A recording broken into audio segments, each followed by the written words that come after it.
It is Indiana in the Morning, presented by First Commonwealth Bank here on the Voice of Indiana County, WCCS 101.1 FM and AM 1160. And our interviews are brought to you, as always, by Marcus & Mack, a law firm representing injured people. Our time right now, 8:44. And joining us on the phone right now is Trooper Cliff Greenfield, the Public Information Officer with Pennsylvania State Police, as we're going to have a discussion on how COVID-19 has actually affected local crime in Indiana County. Cliff, good morning. Hey, good morning, Josh. Thank you very much for having me. It's good to hear from you again, and let's go ahead and dive right into this head first. Of course, we know coronavirus shut just about everything down, and from what you and I were talking about a little bit before this interview, it sounded like crime also shut down as well. Right. So I went through our monthly statistical reports going back to March, and so I can give you the numbers to give you and the community an idea of what we saw up to present day here now in August. Before I go into that, though, I just want to note that our department website now includes a COVID-19 portal. Oh. So if you go to our department website, the link is psp.pa.gov, or the address rather, psp.pa.gov. You'll see a link to COVID-19 portal. It's at the top of the page. If you click on that, you'll see additional links to statistics, enforcement, state police press releases, staffing, statewide response, and a link to the Pennsylvania Department of Health.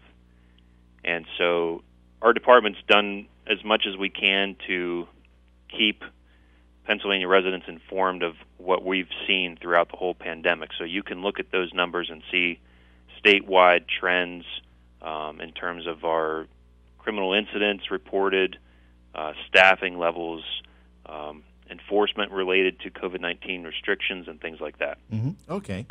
So diving into our local numbers here at our Indiana station, back in March, I can give you the number of criminal offenses reported, criminal arrests, and our number of DUI arrests.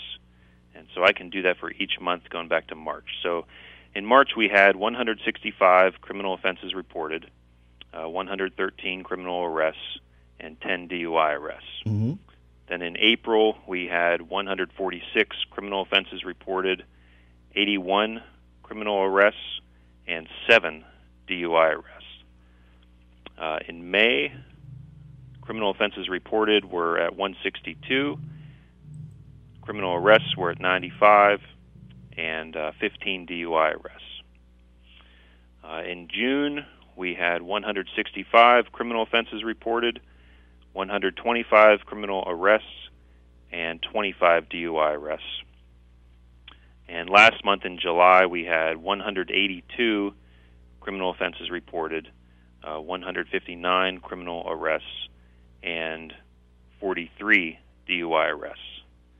So I hope that gives you a snapshot of what we've seen over the past several months going back to March. And those numbers, again, are only from our Indiana station. Mm-hmm. It does. And it does kind of sound like it took a dip during the early days of the pandemic and then just kind of gradually went back up almost to normal levels almost. Right. We're definitely now back at normal levels. And I didn't have a chance to go back over the years to compare 2020 numbers to 2019 or 2018. Mm-hmm. But I at least wanted to give you that snapshot of this year's numbers. Yeah, it does kind of sound, as we said, it does kind of sound like it took a dip. Have there been any increases in any sort of particular areas of crime? I know you gave us a good snapshot of what was going on, but have you seen more DUI crimes or alcohol-related crimes or more maybe domestic incidents since during that time period? Sure. I'll speak to domestic-related incidents first. I know that was a concern. There were discussions about that early on in the pandemic that perhaps domestic violence incidents would increase. And I don't know that we really saw that statistically. There may have been a slight increase, but I would say not a noticeable increase, if at all, which is, of course, any incident like that is one too many. But we were glad that we didn't really see the increase that we were thinking we might. Mm-hmm. In terms of DUI arrests, and I'm glad you brought that up, We just lately are definitely seeing an increase. I'll just run through those numbers of DUI arrests again. From March, we had 10. April, we had 7. May, we had 15. June, 25. Wow. July, we had 43 DUI arrests. And just this morning, a few minutes ago, I ran our numbers for so far this month of August. So August 1st through the 14th today, we have already had 17 DUI arrests. That's a pretty shocking pattern, seeing it going up during the later phases of where we're coming up towards this month. Right. Yeah. Would it be just because people are trying to get out more then? Because of the fact that things kind of eased up a little bit as far as limitations and stay-at-home orders being rescinded? That certainly could be a contributing factor there, Josh. I know that we have a lot of troopers here who are well-trained and are really going out every day and doing their best to keep our highways as safe as possible. So right. They're being very, very proactive and making a lot of traffic stops. And when you make more traffic stops, you're going to find more criminal activity such as DUI.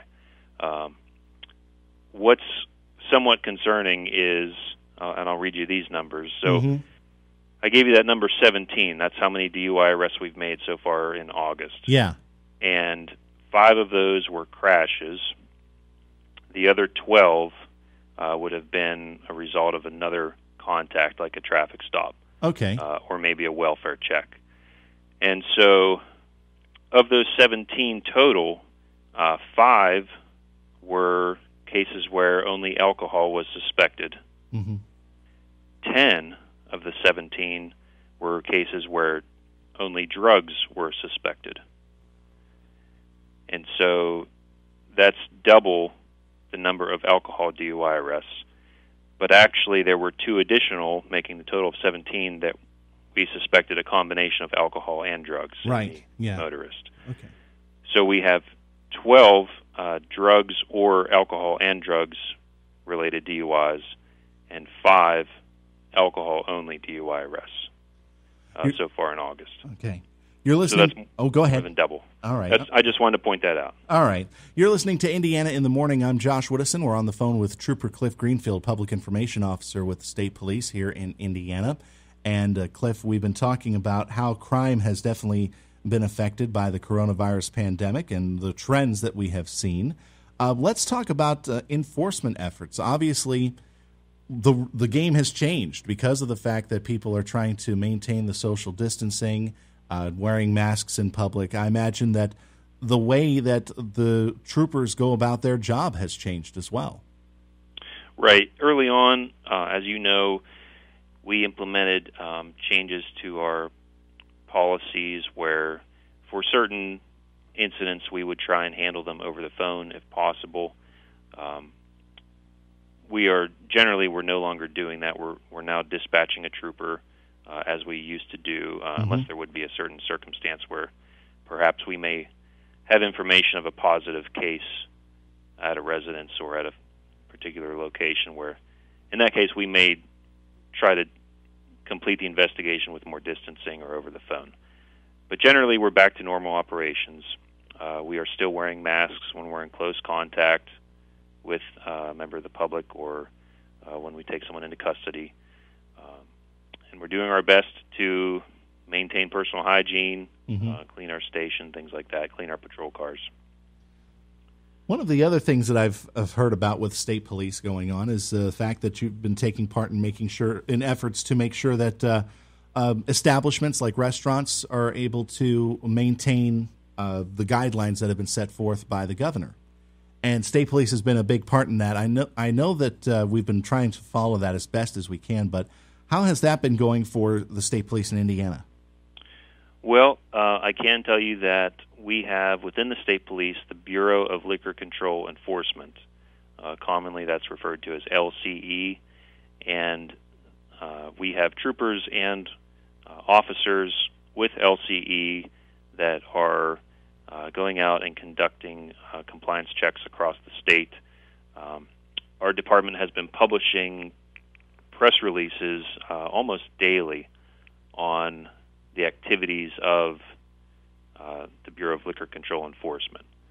And I'm on our website right now, and actually the most recent press release on our website is entitled State Police Bureau of Liquor Control Enforcement, August 10th through 11th, and it says 1,194 compliance checks, 5 notices of violation. Yeah, I'm taking a look at that right now myself, yeah. Okay, so that's statewide. Uh-huh.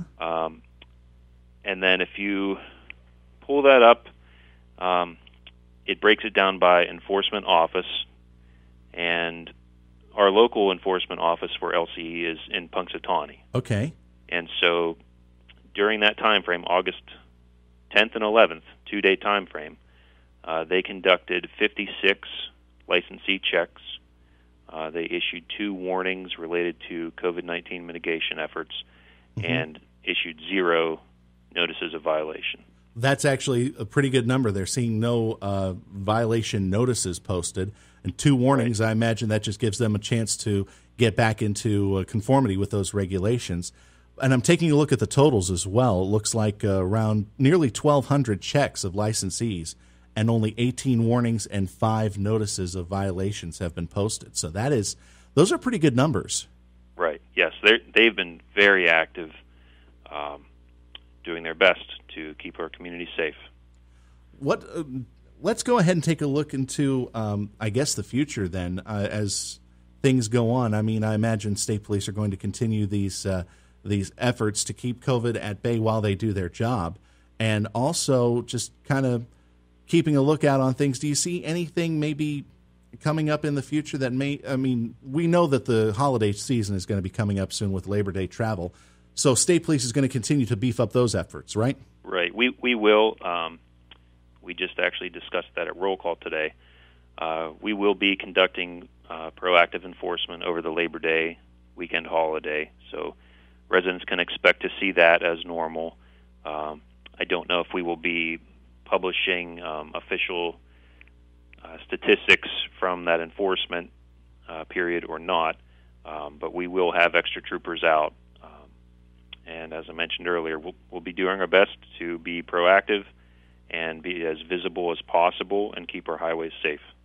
Trooper Cliff Greenfield, thank you very much for joining us this morning on Indiana in the Morning to talk about how coronavirus has been affecting essentially the crime in Indiana County through the state police's eyes. And anytime you want, come back on the show and we'll be glad to have you. Thank you, Josh. And if I have a couple more seconds. Sure, you do.